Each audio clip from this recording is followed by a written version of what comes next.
Here they come, everybody. Yay. Hi, Asia, Bridget, and Reagan. It's so great to see you. Hello, everybody. My favorite time of day on a Tuesday. My favorite time of day to come in and talk with all of my colleagues, peer-to-peer. Hi. Who wants to come off camera today and talk with me? Who wants to come off mute and talk with me? I hope you all do. You're welcome to be here if you still want to be on camera or want to be off camera and on mute. That's totally cool with me. And please feel free to participate live at any time. You are being recorded, just so you know for sure. I am hosting you today. I am Gina Schatz, developer of the Schatz Method, and I'm so excited that you're here. We meet every Tuesdays live to talk about all things body, all things anatomy. Yeah, today I'm going to talk to you about what I know about muscles and stretching and gains, like gains meaning when we're trying to make a muscle stronger. And so some of you I know are personal trainers, and that's right up your alley.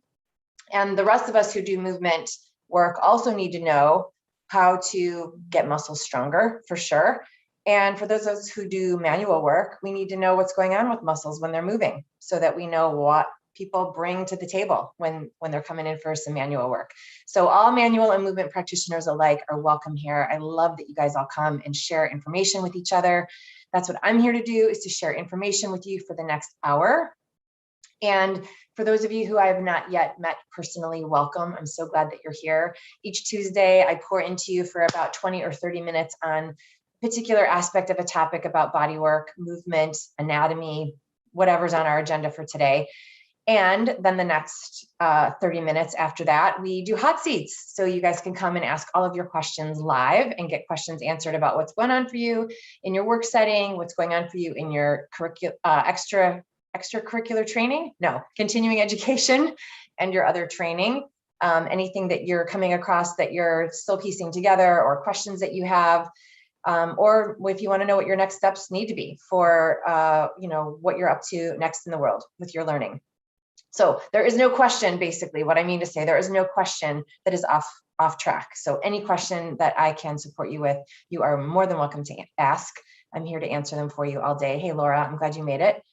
Awesome. So I'm happy that you guys are here. I'm going to talk to you for the next 20 minutes or so, like I said, about muscles, contraction, making them stronger. Gains is what we like to call them in the personal training world. And if there's a new or different phrase that we use, I know I have a few personal trainers here in the house. Please let me know what's the hippest, trendiest, coolest thing to say about muscles and getting them stronger. I know them as gains. So for some of you, you know this. I have this one hair that's in my mouth. Sorry about that. I did go through personal training curriculum. I never worked on the floor as a personal trainer, although I did get certified in kettlebells, which I love, dynamic action, weight training and dynamic action. I love that. I started as a massage therapist. Before that, I was a dancer for 12 years. And then I went on after manual work and became a movement practitioner as well, certified in yoga and a few other things.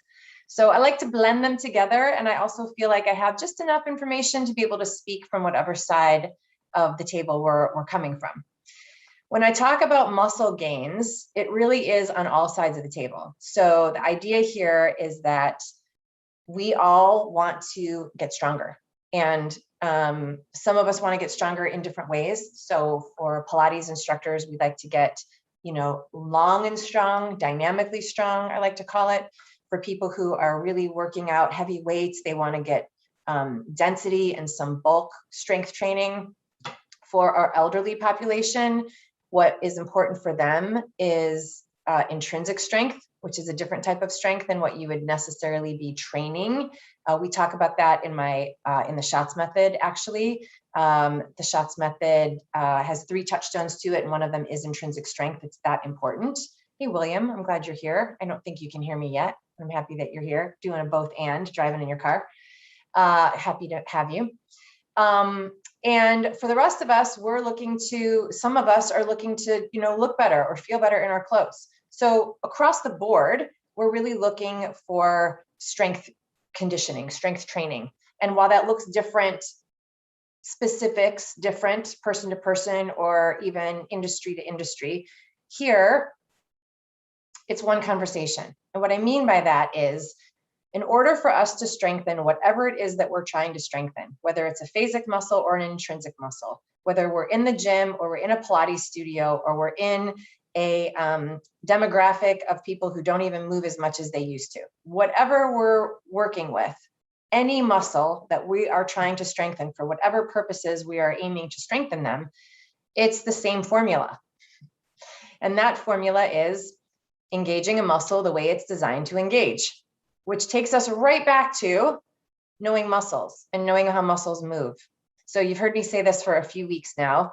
If learning muscles and how they contract and knowing the names of the muscles and where they are and what action they do is still something that you're collecting in your database, awesome, keep going.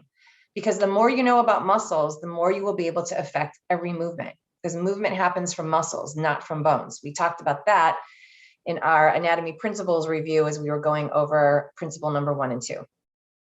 So we definitely want to know muscles, and there's no shame or blame if you're still learning them, or if you need to go back for a review. I did.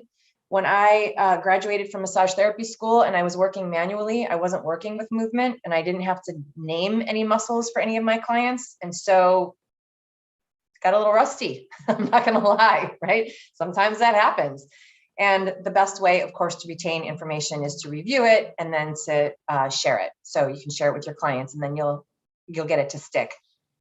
When I teach muscles and movement. So rather than just IDing the muscles, we talk about IDing them and then what movement they do, and then we implement. So all of my courses include implementing. Like, I don't want you to just be book smart. I want you to be skill smart too, right? I want you to be really savvy with your skill, because that's how we continue to be in service and to serve our clients and our students and our patients, depending on what your title is.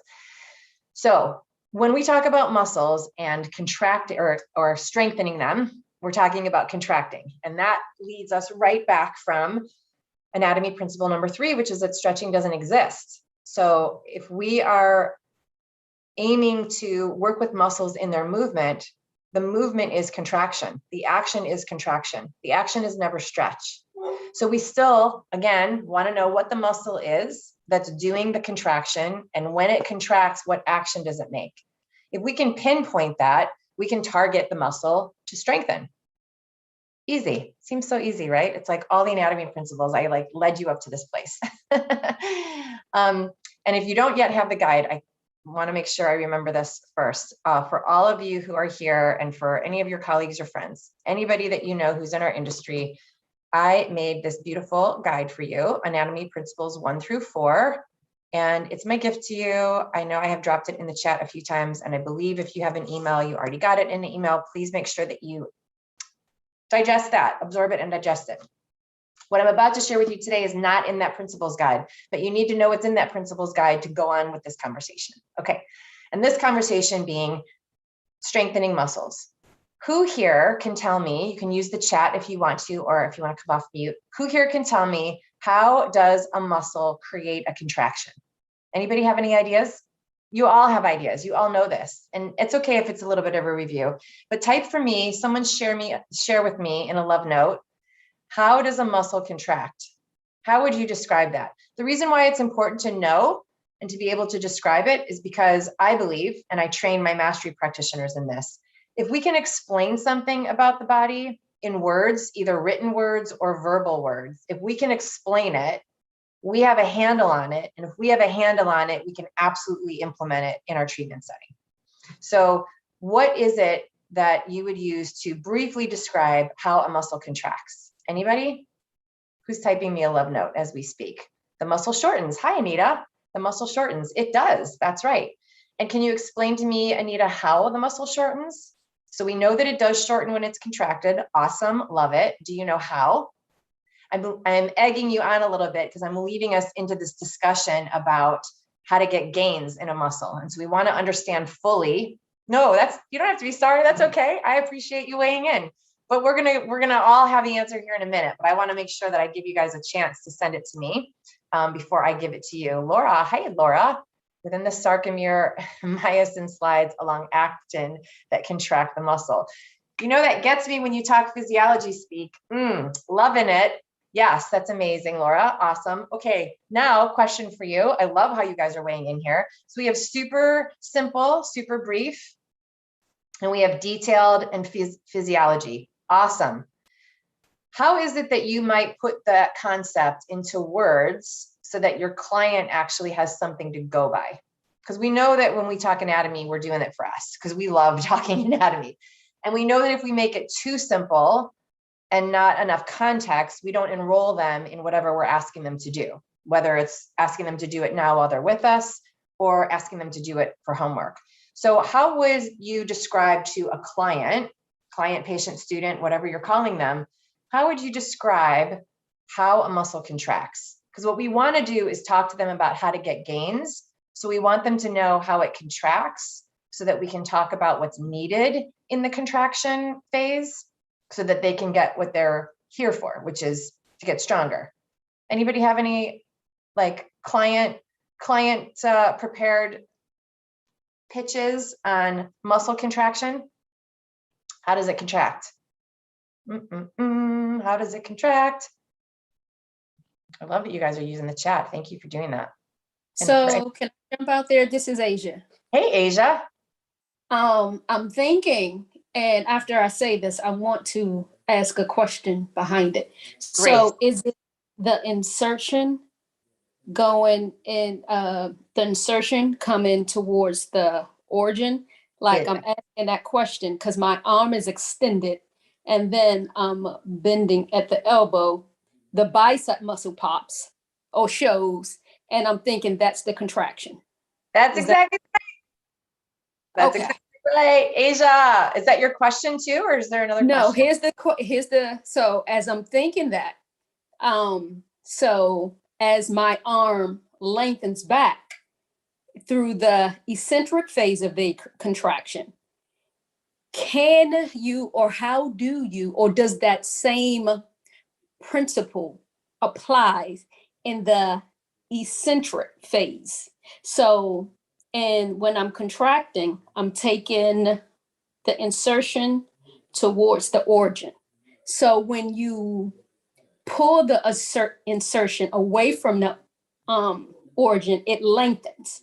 So, and then can you contract in a lengthened muscle position, if that makes sense? Yep, you can, and it's a little bit complicated. Okay. But what you're describing in the elbow flexion and elbow extension, yes, what I want you to bring to mind is that there's a lever system at play. Yes. And so we're going to talk today a little bit more about the lever system in gains than we are about eccentric contraction. Okay. I'm not diverting you, but it's a little bit more complicated, and you still need to have the lever system understood to be able to go next into eccentric contraction, in my opinion. Okay. All right. Thank you. My pleasure. And Asia, last week we talked a lot about the lever system. I think it was last week and maybe the week before as well. We might have started talking into it. So those replays are still available. We keep the replays up for 2 weeks. But I love your example of the elbow flexion. And here's what I want us all to know about contraction. And this is a little bit, again, of a review from what we talked about last week if you were here. If I have my elbow extended, the triceps and the biceps are equal length.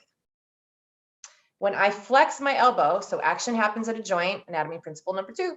When I flex my elbow, the insertion of the bicep moves towards the origin exactly as you described it, Asia. And now the physiology of what is occurring here is exactly as Laura shared with us in the chat. And these fibers stack on top of each other. So the insertion moves towards the origin, and the muscle spindles basically look like from stacked spaghetti, side by side stacked spaghetti, to on top of each other stacked spaghetti. And this right here, where my fingers are overlooped, that's like the belly of the muscle. That is what you said, Asia. You're recognizing that. Yeah. Look at my guns. Yeah. So that's what's happening here. Okay. Perfect. That's an action that is sent from the brain to the body, and that is contraction. That is the only action that is sent from the brain to the muscles. What's also happening, though, in order for all of this to occur, is that this must lengthen to allow the elbow to go into flexion. So that means that the triceps on the other side of the lever must lengthen to allow everything that we just described to happen. Must happen. Lengthening. That's what we used to call stretching until we've been meeting for the last couple of weeks. Now we don't call it stretching anymore because we know it's lengthening in response to contraction. There's no action of stretch, it's a response. And then Asia, as you shared with us, I'm going to go ahead and extend my elbow. And now these muscle spindles, instead of being stacked like this, they pull back apart into their full lengthened position. Awesome. And the insertion moves away from the origin. Cool. Just like we said. And when that happens, this insertion moves towards this origin. So it goes from lengthened to contracted. And now we said, though, that when we started that this was equal length and equal length on both sides, because now the joint is in a neutral position. And that's right where the conversation starts, Asia, where you're starting to talk about eccentric contraction. So that's why I said we need to understand contraction and the lever system before we can get into more complex contractions. That's what I meant by that. Today, I want to also illustrate for you guys about gains and how to create gains, like bulking up that belly of the muscle, the overlapped fingers here, in order for me to create more bulk here, for me to get even better, so you can see it through my black sweater. In order for me to do that, I must continue to create the physiology that you described, Laura, with my insertion moving towards each other and these anatomical parts doing what they do chemically and mechanically. Absolutely. It must require that the lever system's fully intact, because these fibers can move towards each other all they want, but if this one's not allowing it, not going to happen, right? So if I have a problem with my elbow or any part of my tricep, but nothing in my bicep still won't get stronger because the lever won't allow the contraction to happen. That's important. When we're working with restrictions, compensation, pain and injury, and rehab, that's really important. We got to know the lever system, know what the lever system means when it's balanced, and then be able to pinpoint which part of it isn't doing the work. So that's often where practitioners go into, I'm going to stretch. Something's not moving, I'm going to stretch. But that doesn't necessarily mean that stretch needs to happen. It means that I must make contraction happen and find out what's not allowing the contraction to happen. That doesn't mean force a stretch, not always. Sometimes you can get away with it, but forcing anything doesn't sound functional to me. We don't want to force something when someone's in pain or injury. We want to move with the body and how it's designed. Okay, so if I'm talking then about how am I going to get more bulk in my bicep, and I have identified that there is no restriction in the lengthening other half of the lever system, in order for me to get this to bulk up again, I must be able to get the filaments, the spindles, to move away from each other, to contract again, and then away from each other to contract again, and away from each other to contract again. So in order to keep the contraction happening, the lever system must be fully intact on both sides. In order for me to get this to contract so I can get gains here, this has to be fully able to lengthen and fully able to also contract. So if my tricep now can't contract, but I'm trying to put gains here, if this can't fully contract, I can't get full length here to then add another contraction. So this balanced lever system, both needing to be able to lengthen and both needing to take a signal to contract and to do that fully, that has to be in place for us to be able to create gains. In a very simple way, hi Naima, it's nice to see you. I hope I pronounced your name correctly. In order, sort of, okay, I want you to, when I'm in a split second here, I want you to correct me on that because I'd love to be able to pronounce it. It's so beautiful. In simple terms, what we often see with our clients is, and how many of you who are personal trainers have this, where your client doesn't want to, quote, stretch after their workout or before their workout. Again, stretching is not the action, contraction is the action, but creating length in the lever system through contraction so that all the muscles are ready to lengthen and contract is really important. Because if all we're doing is spending action contracting, and nothing lengthens, we're not going to get a bigger contraction. We've got to work the lever system in a balanced way. I personally believe that that is like the thought that came to mind when we all shortcutted into everything's got to be stretched. And it's really not everything always anything, right? Like we want to be really thoughtful about absolutes. What we want to do is just understand the body's design and work with it. So whether we are looking to create gains in a gym, like bulk gains in a gym, still need to lengthen. Or whether we're looking to create lengthened strength, like in a Pilates situation, we still need to lengthen. And in order to lengthen in both of those scenarios and all the others that we talked about, contraction is the action. So we've got to be able to contract first, then lengthen the other side of the lever system to balance that out before we go back to add another contraction. And if we keep doing that, then we will be able to create gains. All right, Asia, does any of your courses in the Academy deep dive this subject matter? Yeah, muscles and movement, Asia, I think is the one that would give you the most information. The deepest dive is you asking about muscles. So I break down all of the anatomy of a muscle, like what Laura shared with us, to break down all of the anatomy and the names of the muscles and where they're attached and what they do. And then we talk about the antagonists, meaning the one that lengthens. And then we put it into action so that we can see it actually occurring in every joint in the body. So that would be the deepest dive that we do in muscles and movement. That would be the course. There's a couple other courses as well that we talk about muscles in an overview. But you asked for deep dive, so that's where I would send you for that one. Thanks for asking. Okay, Naima, the name that I did not pronounce correctly. Would you please come off mute and pronounce your name for me? It's Naima. Naima, it's even prettier. Naima, hi. Thank you for correcting me and letting me know that. Awesome, awesome. I'm glad that you're here. Joan, I know you just came in as well, and a couple other people who I have not yet said hello to. Bridget, I don't think I said hello to you. Nafia, nice to see you. Reagan, I didn't say hello to you either yet. I'm glad that you're all here. Awesome. Okay, so that's my share with you about gains. And the real importance of gains is as we already said, it's one of the anatomy principles. If we understand the lever system and that stretching is not an action, we can easily provide gains for anyone, whether it's in a phasic muscle action to gain bulk, whether it's in a lengthened, like dynamic action, as I put yoga in the same category as Pilates, whether we're working intrinsically, same thing applies. Intrinsic muscles engage differently than phasic muscles. We'll talk about that at another time because it's worth its own airtime on that one. And anytime we're rehabbing, right? So I started to mention a little bit in here about pain and injuries. So anytime we're rehabbing, same rules apply.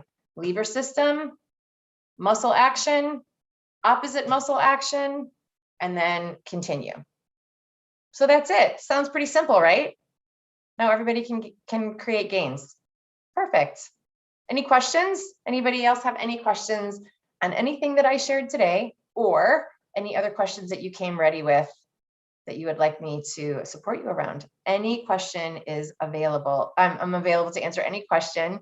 Looking forward to the intrinsic from my question a couple weeks ago. Laura, next week is your week. Next week is your week. We got to finish out what we're talking about here on the lever system, and then we're going to dive into that. So I'm super excited that you're super excited.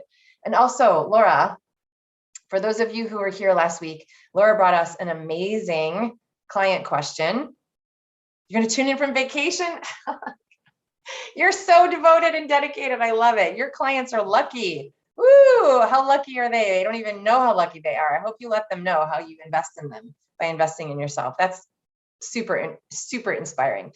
So Laura brought us a question last week, a client question, and we unpacked it a little bit. And afterward, I was able to dive in a little more on the details of that client work. And I wanted to let you know, Laura, and everyone else here too, if you heard that conversation about that particular client question, that type of client question and the restrictions that show up in that similar vein for a lot of people have a lot of similar stuff. It's lever system imbalances, it's patterns All of that repatterning and proper functional anatomy, that is the base of what the Schatz Method is. That is literally what I walk you through in the mastery training program. So Laura, I wanted to share with you that client is someone that you could work on. That could be your client. Anita, yoga practitioners are strong but look lean. Fitness trainers or bodybuilders look bulky. Can you explain how that relates to the gains you're teaching us today? Yeah, hi Anita. I didn't see your name earlier. I hope I said hello. It's a great question. So the idea about muscle contraction is that you can take that to whatever degree that you want to take that. So I am trained in. Once upon a time, I trained as a personal trainer, but I never worked on the floor. The reason I went into personal training was for me to understand, thank you, Laura. The reason I looked into personal training is so that I could understand how much anatomy and physiology personal training offered their practitioners. And I was aghast at how vacant it is in anatomy. Not anymore. I'm not putting personal training under the bus. It's the same in yoga, right? Like that's why I went into yoga as well. And then I decided I was going to teach anatomy to yoga teachers. So, and not that I wasn't going to teach them to personal trainers. It's just that was a different setting. Personal training has math equations and chemistry, and they tend to be on a slightly different objective. And I'm just now training personal trainers. So I do have a few personal trainers in my mastery program, and I'm happy to share with them, and they're brilliant, just like yoga teachers, just like Pilates, just like massage therapists. It's an individual path, the path that we take. Those of us who decide to be here on Tuesdays and to spend our vacation time to learn more, we're unique in that way, and we're all in one mind as we're here. So Anita, I don't have any specifics to share with you about personal training bulking. And I also don't even have a whole lot of information with you to myth bust, breaking down the spindles and building them back up again. I've heard a lot of different things around that. I don't personally believe that we break down muscle spindles in order to build them up, because to me, a broken muscle spindle equals a contusion. And unless we're all walking around with black and blue marks, I don't really see how that happens. And that could be a very ignorant statement. It could be that they break down at a more micro level, and I'm just not privy to that information. But what I can answer for you, and so what I would say is, let me refer you to a personal trainer who also does functional anatomy, who might be able to answer that for you if that's what you're asking. But what I hear you asking is the difference between long and lean strength versus bulky strength. And for me, the huge difference is intrinsic. And so I mentioned this earlier, that intrinsic strength is so important that it's actually an entire touchstone, one of 3 touchstones in the Schatz Method. And the reason I put that in there was because as I was looking for answers on things like I just taught you all about the lever system and how to get function restored and how to, rebuild strength that was lasting, that could also get rid of pain instead of just look strong. Bodybuilders have herniated discs too. Stronger is not better. It's what type of strength is better.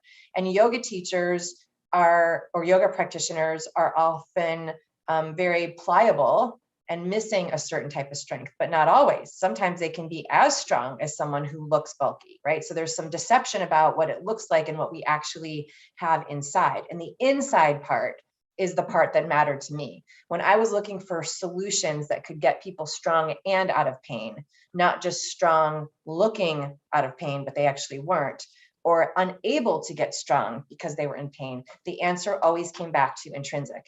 And Anita, you're teeing this up perfectly, because Laura's like salivating at this point. She's like, I asked this question weeks ago. It's coming, it's coming, it's coming. So thanks, Laura.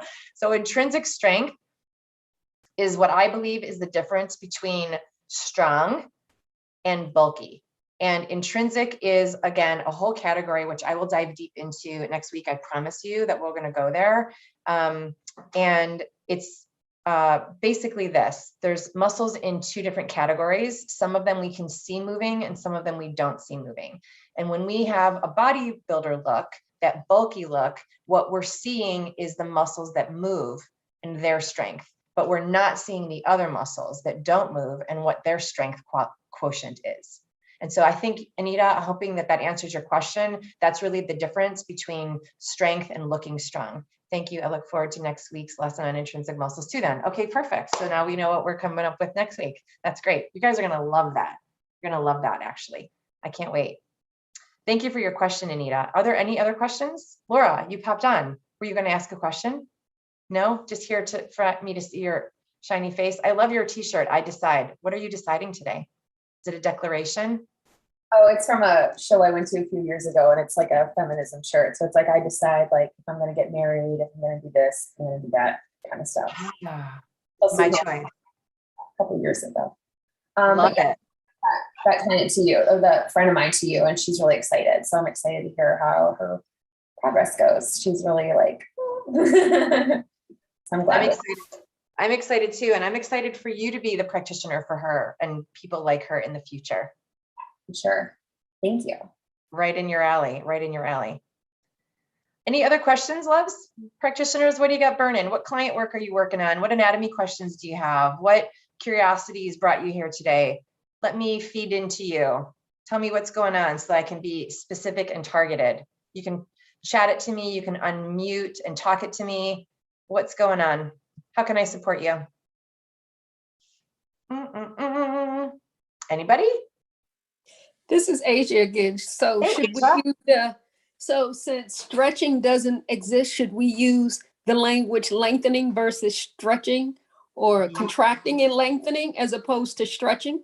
Yes, yes, yes, yes. That would make my heart have butterfly wings and flutter. Yes. So again, we talked about this a few weeks in a row, actually, Asia. So it's definitely something that takes a minute to kind of get our mind around. And at first, when I bring up the stretching idea, I did this time as well, I often get emails of protest, like, that's not true, that's horseshit, it's not, you're gonna have to explain this to me, blah, blah. I totally get it, totally get it.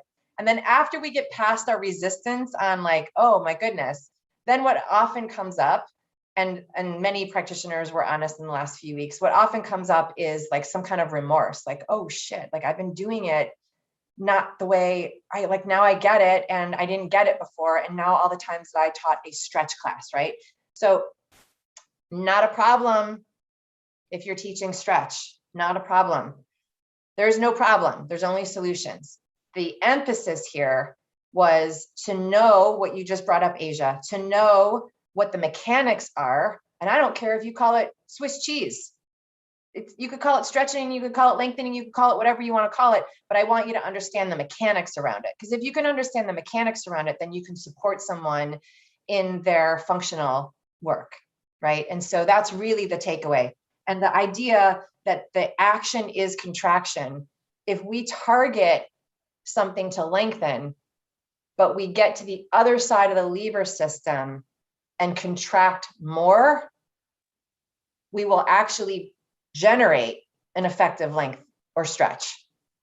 And our clients know it as stretching too. So if you want to call it stretching for them so that they don't freak out and go into all that resistance that we went into when we first were like, stripped of the word, then we're cool, right?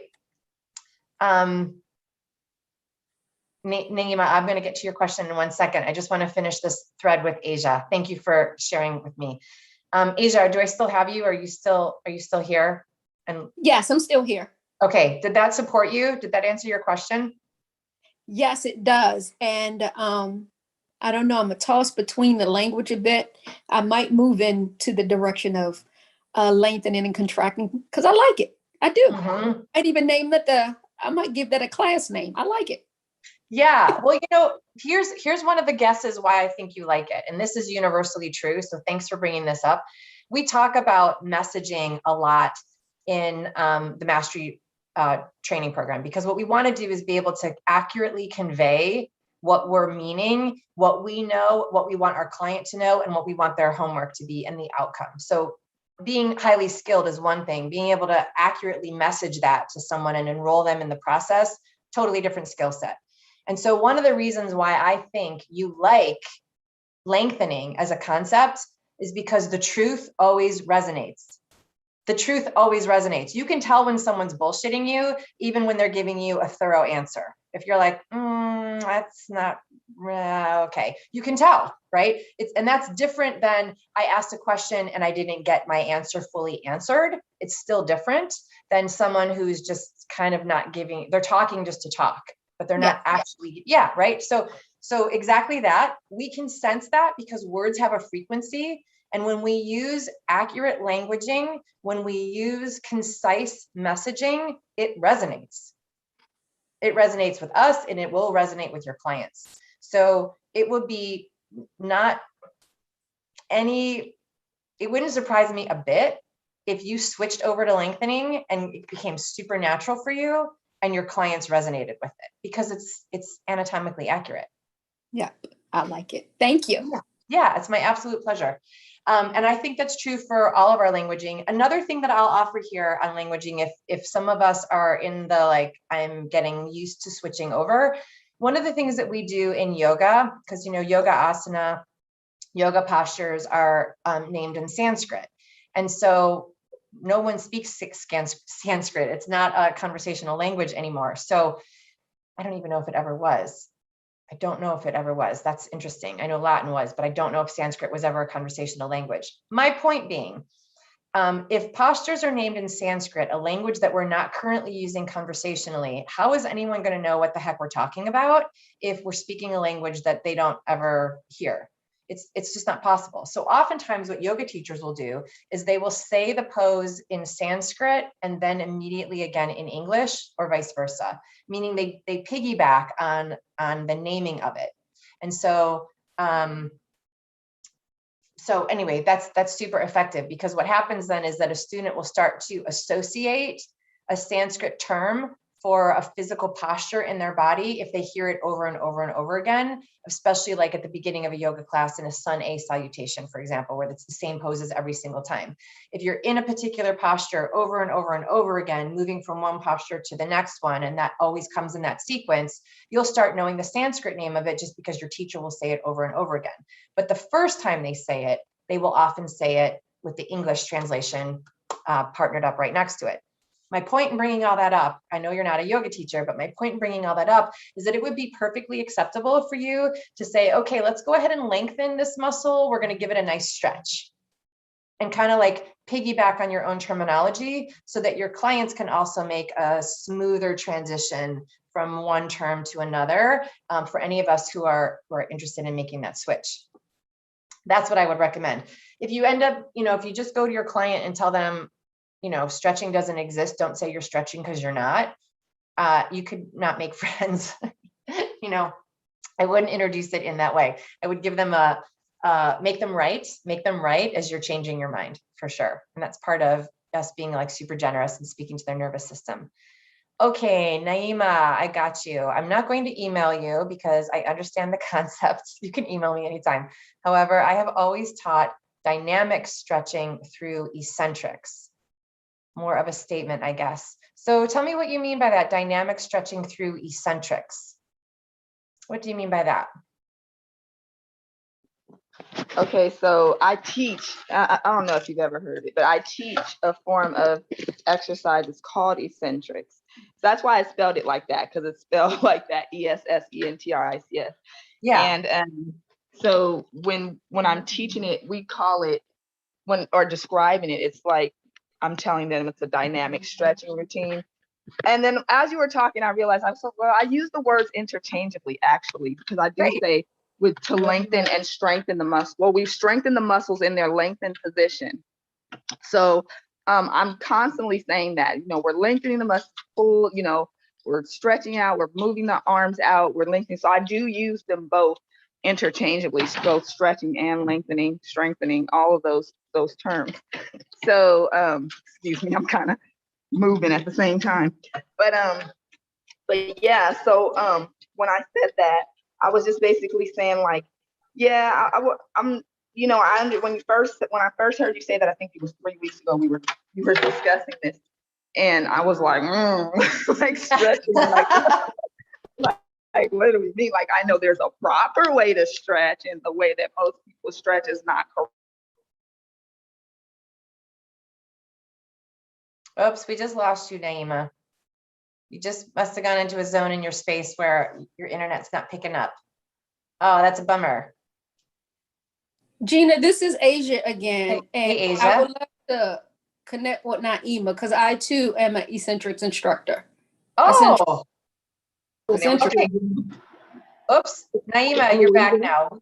We didn't hear a big chunk of what you said. No. Okay. Rewind for us a little bit. Okay. Can you hear me? Yep, we can hear you now, but we didn't hear a lot of it. So give us a rewind. So I was saying that a lot of the stretching I know, especially from the past, have been kind of not so great, just because it wasn't taught correctly. I think there was a lot of bouncing, a lot of I don't want to really just like dog down on a lot of the stretching, but just the fact that it could cause a lot of injuries. And I know that because I was in track, I was in basketball, and a lot of those stretches were a lot more harmful than helpful. And so the stretching has the different types of techniques for stretching have improved, I feel like. And so when you first said it, I was like, oh no, like you're gonna tell me the stretching is not good, doesn't exist. Like, wait a minute. But when you explained it and I asked you specifically to explain that to me, then I understood the concept. So that's why I said I won't email you, because I understand that. It's just more, I think, for me about if someone else asked me to be able to explain that, because I do use those terms interchangeably. The lengthening process, I understand the lengthening process, so that's really all that I was saying, is that that I understand that. And I love actually where the conversation, where it goes, because it just, what I feel like is it takes those simple terms like stretching and it gives them more depth. It allows you to really kind of see into the anatomy, as opposed to just, that blanket term of like, oh, we're stretching, and everybody thinks, oh, just pull your arm across your body and you're stretching. Like, well, maybe you want to know what it is that you're actually doing when you're doing that, so that you don't, if you have a certain type of posture, or you have a certain type of condition, that you don't injure yourself. Maybe you want to know exactly what you're doing. So that's really all I was kind of saying. Yeah, and exactly, because what we're here for is to keep people out of pain while they're working their body, or to rehab their pain for them if that's what's in our scope while they're working their body. And Naima, you said something really interesting. You said that you do stretching. I have absolutely no issue, of course, with you interchanging the terms like we just talked about with Asia, but you said something that really struck my ear, and that was that some of the stretching was causing pain and injury. Yeah, well, no, I was saying, I was looking at stretching from the past. So, we've all taken,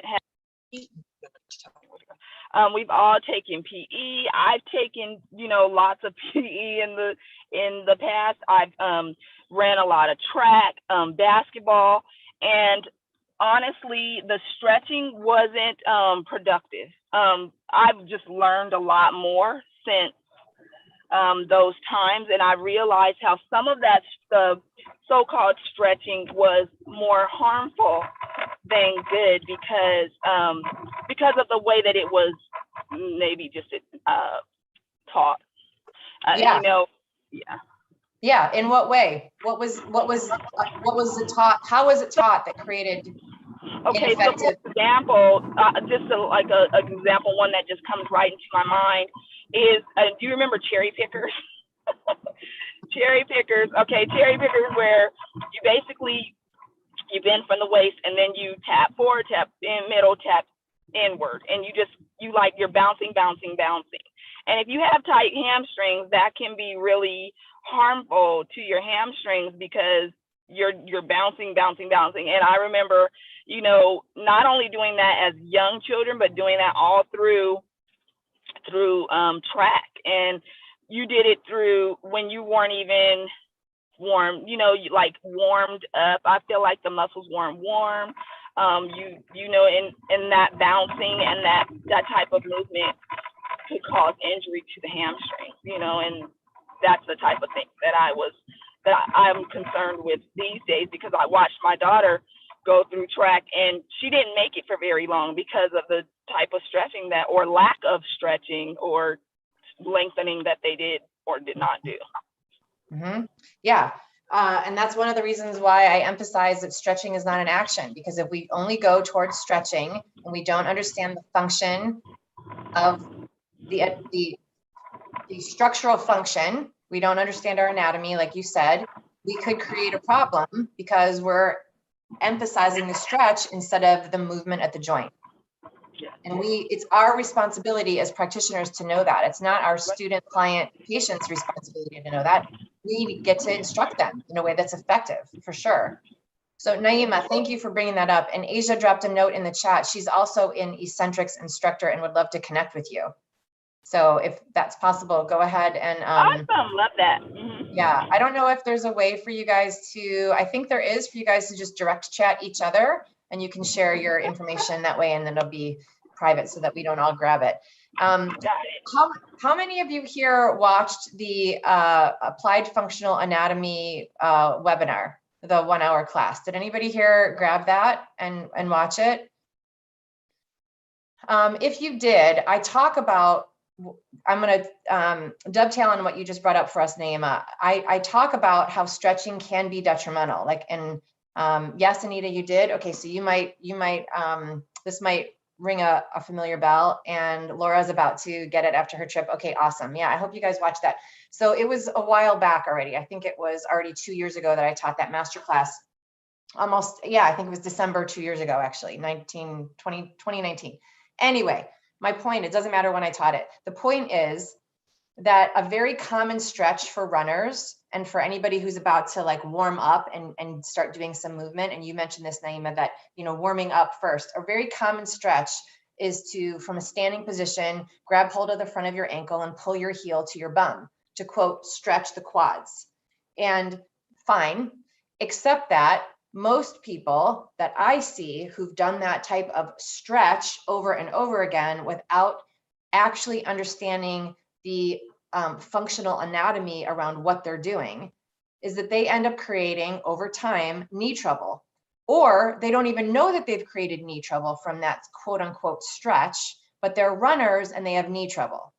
And so, you know, for those of us who know muscles, we know that most of the knee muscles on the anterior side of the knee all start in the thigh, they're quads. So it would make sense then that a runner would then feel some sort of sensation in their quads and then want to, quote, stretch them.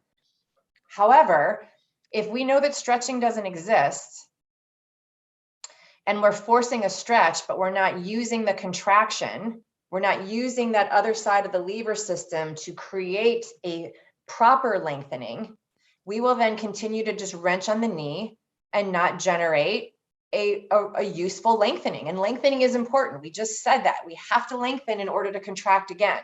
But how we lengthen is what I'm hoping to impress upon you today to consider a new way. And the idea in that particular stretch is that you want to understand, you got to know the muscles. So you got to know that one of the quad muscles is also a hip muscle, right? It has a biaxial action. If you don't have that information, at least do the muscle challenge, which is also free. At least do the muscle challenge so that you learn about that muscle. And then you want to know synergists, right? What muscles support the contraction? And then you want to contract them. You don't want to just pull more on the knee. You want to contract more of the synergists. So you got to know muscles, you got to know the lever system, you got to know reciprocal inhibition, and you got to know that stretching doesn't exist in order to create safety in, quote, warming up. Yeah, all that. Okay, so now you know why I put the anatomy guide together. Like, you guys, it's like the hub of the wheel. It all points back to, right? We can get complicated and flowery and detailed and special techniques. I love all that stuff. Are you kidding me? I love it. I love it. I love it. And we can get really confused really quickly if we don't have a base of how we're built. If we know how we're built, we can layer all kinds of beautiful stuff on top of that, but not the other way around. Anita, yes, I changed the way I do that stretch after watching your video. Beautiful, and totally felt the difference. Yay. Especially because I have mild hypermobility. Even better. Anita, whoop, whoop, whoop. Look at you. You're like changing the world. You take all that information from your own body, serve your clients and students with it, boom, you got a safe zone for people to exercise and move their bodies. I love it. Yeah, fantastic. Good job. So proud. So proud. Yay. Okay, great. All right, loves. What other questions are on the table? What other questions did you come to me with today? Anybody got anything else I can serve you with before we wrap up for today? Naima and William, you're like doing a both and, making sure you're getting all the nuggets in while you're headed to your next destination. I love it. Well done. Well done. Yep. Awesome. Okay, Naima, just Yeah, I'm sorry. You didn't have it set up to where it has all of our names. So and that's fine because, but it's just your name when I try to do it direct. Oh, got it. Okay. Asia, go ahead and check out the chat. Naima wants to connect with you. I love that we're creating a stronger community here. I love the networking. Beautiful. So go ahead and grab that and reach out. Make sure you guys find each other. Any other questions? Anybody got anything on their mind I can support you with today? No, Naima, you're. Sorry, I'm looking forward though. I know I'm unmuted and I was like, I don't know. But yeah, I'm looking forward to next week though, because I remember you said that the week before last talking about the intrinsic method. So I want to make sure that I'll be setting my alarm for sure. Okay, you got it. You got it. I promise you, we have got enough of our anatomy principles under wrap now, and we've tied them all together. And now I can switch lanes a little bit because it's not that intrinsic muscles are not in the anatomy guide. It's that they are like a subset of what we've already talked about. Like I mentioned, it's still contracting them. They're still muscles. We still need to know what they do. We still need to know what joint action they, affect, etc. So I just wanted to make sure that we had enough of this base. Like I said, we want this strong base, all the hubs of the wheel, the hub of the wheel, so that we can get out here and like start doing a little bit more complicated stuff and not forget like where we came from. So it's perfect setup for this. Reagan, hey Reagan, no question. Amazing as always. I'm learning loads. Hey, I love that you're learning loads. I love that you're here. Thank you for the feedback. I appreciate that so much. It makes me happy to know that I'm serving. I love it. And I love that you guys are here every week. We're going to meet again on Tuesday. And you know the topic already, so that's super cool. If there's any replays from the last 2 weeks that you still want to see, go ahead and catch them on the YouTube channel before we cycle them out. We're not like abrupt or rude about it, but we do cycle them out so that we only leave 2 weeks of videos. Otherwise, it gets kind of overwhelming and there's too much to look at. So definitely make sure you catch up on anything that you want to catch up on before we meet next week. And I'll see you guys at the same time, 12 noon Eastern, same channel. I'll see you then. Have a super good week and continue to do good work out there in the world. Bye for now.